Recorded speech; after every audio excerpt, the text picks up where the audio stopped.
Alangan namang mangupit pa kayo dyan, di ba? Alangan namang mag-insert pa kayo ng katakot-takot dyan na nananakawin ninyo. Hello, excuse me ha. Mawalang galon lang po with all due respect. Hindi naman lahat, di ba? True. Hindi po ba? Huwag na ho natin pangalandakan yung 2026 budget na hindi gagawin namin lahat ha. Opo. Alangan naman hindi nyo pagawin yan. Hello?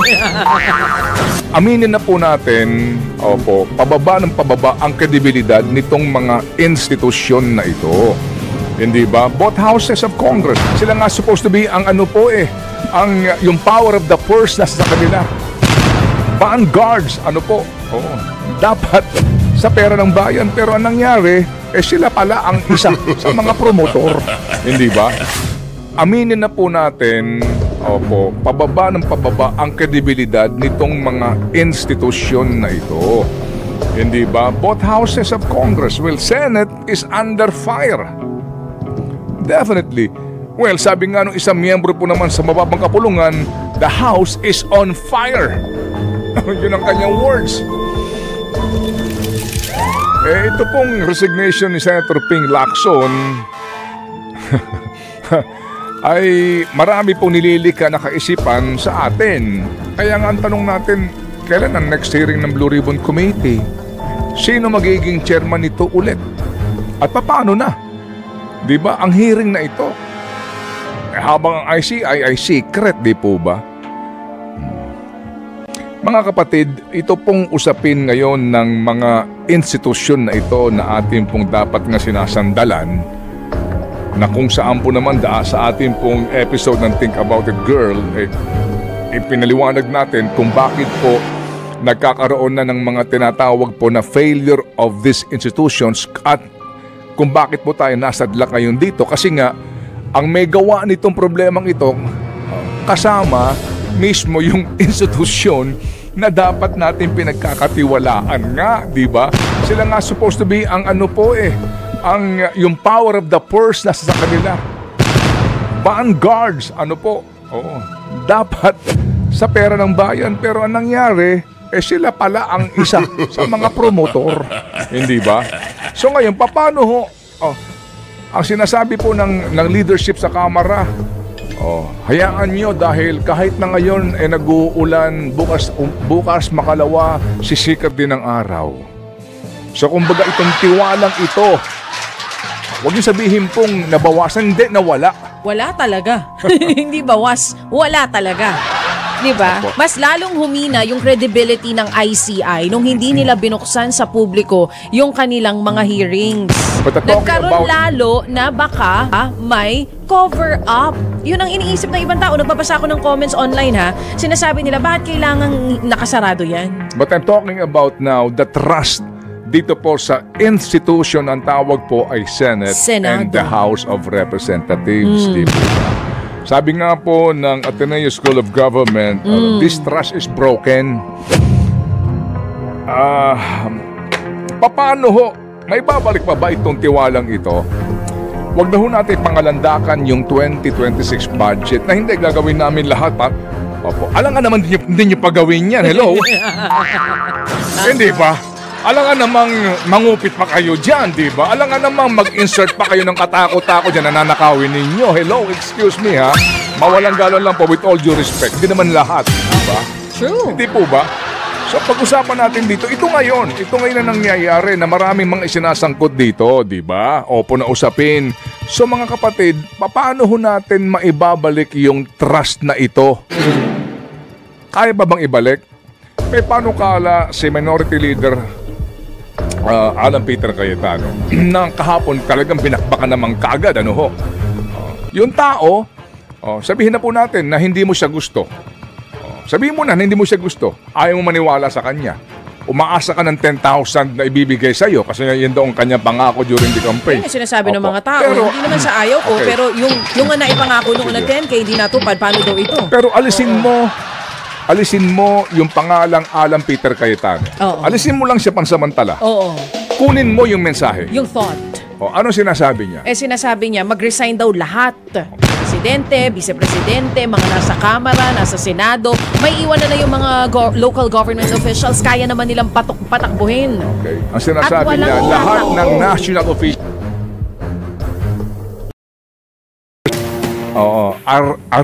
congressmen, the honorables, The are honorables. considered as national officials. Yes. Okay. So, lahat daw po, bakit kinakailangan daw mag-resign lahat? Wala nang tiwala ang tao.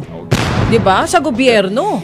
Yes, opo. So, again ha, ito pong ating pag-aanalisa na ito, sa punto po ng ipinapangalandakan nilang lahat ngayon ang Konstitusyon. Yan. So, isang tabi mo yung pangalang-alang Peter Cayetano. Yung thought, yung mensahe ng kanyang panukala. Kasi daw, Wala nang tiwala. ang taong bayan sa mga opisyal ng gobyerno. Check Particularly yung mga national government officials, yung daw nasa lokal, medyo meron pa. At hindi naman po mabubuwag, hindi naman po hihinto ang governance kung mawawala pansamantala ang mga opisyal na ito at magkakaroon tayo ng clean slate. Snap elections ang kanyang solusyon po dito. Tama? Restart, Yun ang sabi niya. reboot, lahat resign. Total reboot. Siyempre, natural, ang sagot dito, sandali lang. Pati COMELEC, of course, lahat tanungin mo dito, wala sa konstitusyon yan Oo, bawal daw yun under the Constitution. Hindi, wala. Meaning, lahat po may fixed term.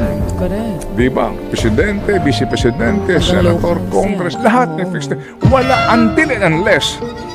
Ang sinasabi po ng mga nakapanayam kahapon na ilang mga mambabata, senador, that is against the Constitution. Correct. That is not in the Constitution. Correct. We have to amend the Constitution. Correct. Di ba? We have to follow the Constitution. Yun, di ba? Yes. Okay. Gagaling yung magsalita, ano ha? To follow the Constitution. Oo. We have to abide by the Constitution. Kasi kung hindi natin susundin, ba't nandiyan pa ang konstitusyon? Sige. Itong mga mahihilig magsabi lagi Na follow the Constitution. na sundin ang Constitution. Oo. Simulan natin mga kapatid, sa usapin po ng probisyon ng saligang batas na nagsasabi that the state shall guarantee equal access to opportunities for public service and prohibit political dynasties. Aber? Naku po, patay. Aber? Naku po, nasunog. Ang dami niyan ng mga political dynasty. Aber? And, hindi kasi meron pa yung kulatilya as may be defined by law. Pag-usapan natin dalawang aspeto. Letter and intent. Ang intensyon ng saligang batas, equal access At ipagbawal ang political dynasty. Kung masunurin ka sa saligang batas, ba't nandidiyan kayong lahat? Oo. Pag ginagawa hindi. nyo. Wala kasing batas. Kasi nga, hindi kayo gumagawa ng batas Hindi ba? Kasi nga, kapag convenient sa inyo, you invoke the provisions of the Constitution. Pag gusto nyo. Pero kapag kayo, ang sumusuway dito, okay lang sa inyo. Eto. Ano sinasabi? Public office is a public trust. Public officers and employees must at all times be accountable to the people. Serve them with utmost responsibility, integrity, loyalty, and efficiency, act with patriotism and justice, and lead modest lives. And relevant to that, the right of the people to information on matters of public concern shall be recognized, access to official records and to documents and papers pertaining to official acts, transactions, or decisions, as well as to government research, etc., shall be afforded the citizen. So, i-combine natin ito. Paano mo malalaman na yung isang government official is living within his means? SALN. SALN. O, diba? O, Statement of Assets, Liabilities, and Net Worth. SALN. SALN. Gusto nyo maibalik ang tiwala ng taong bayan, labas nyo SALN nyo. Oh, ayaw nyo pa Lahat rin. kayo. Diba? Ayaw nyo pa rin, di ba? Eh kasi nga magkakaalaman tayo that you are living way, way beyond your means. Paano ka nakatira dyan ngayon sa mamahaling subdivision na iyan? Di ba? Eh bakit ka nakabili ng mga magagarang mga gamit na hindi ba?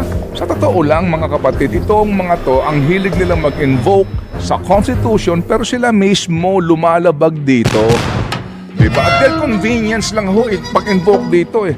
SALN. Gusto nyong ibalik ang tiwala ng taong bayan? Labas nyo lahat ng SALN nyo. Introducing the all-new Jollibee app. Yung pong Ethics Committee Chairman ng House nangako sa amin, pero off the air po. Hindi daw po pwede, kasi ganito, kasi ganito. Yun po yun eh.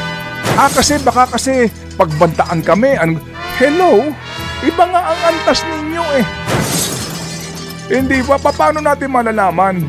Kung yung mga kongresista ninyo na naka-Richard Mille, naka-Hermes na mga bag, lahat ng mga SUV mamahalin, ang napakaraming bodyguard, ang laki ng kanyang cost of living, opo, ay tugma doon sa kanyang deklarado na income. Kung hindi mo alam yung SALN, hindi mo nababasa yung SALN. Hindi po ba?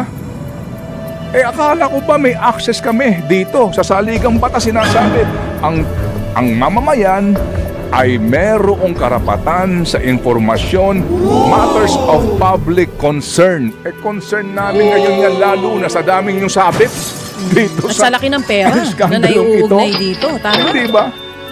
Magpakatotoo po tayo mga kapatid sa isyong ito. Kaya yung sinasabi po na resign all and reboot and restart, sa totoo lang po, it makes sense. Pero yun nga labag sa saligang batas. Kasi nga wala sa provision ng saligang batas ang snap election. Yes, true. Pero yun ang damdamin po ng marami ngayon. Sa totoo lang.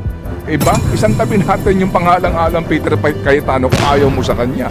Pero that's the point, di ba? Restart, reboot. Kasi nga, ang daming sabit dito Kaya nagkakanya-kanya ngayon ang takipan Hindi po ba? So paano natin maibabalik, mga kapatid, ang tiwala ng taong bayan na nawala na? Anong gusto ninyo? Suhulan nyo rin kami lahat. Aray ko po. Well, hindi. Eleksyon kasi, di ba? Inihahalal naman kami. Oo, yun ang madalas na sinasagot nila. Wala na tayong magagawa dyan dahil from open to closed door ang hearings ngayon. From accountability to secrecy.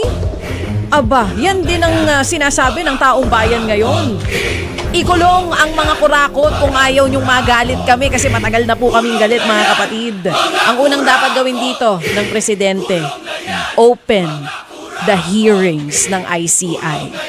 Pauwiin si Zaldico. Ikaw na rin ang, yun na nga, ikaw nang magsimula Pangulo. Mauna kang maglabas ng SALN para sumunod po ang vice-presidente, mga senador, mga congressmen at lahat po ng public officials. Please po, President, simulan mo na po.